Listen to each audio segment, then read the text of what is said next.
সংসদ ত্রিপুরা এমডিসি ইয়াগাওয়ে কাইতলে আরো কয়েকদিন পরে কি আরো ধনঞ্জয় ত্রিপুরা থেকে পরিষ্কার চালাবো বলে ঘোষণা করেছে।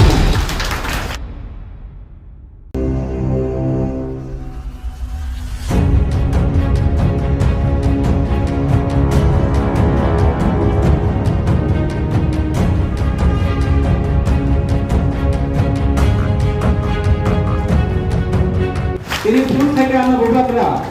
ধনঞ্জয় को लेके आओ धनंजय साबो भाईबो थांनाय आं साबा आं भाई दङ 9 तारिखआव धनंजय त्रिपुरा 15 तारिखे विधानसभा अब खुलावनाय अफिस खुलावनाय रिजेन्टनाय 15 तारिखे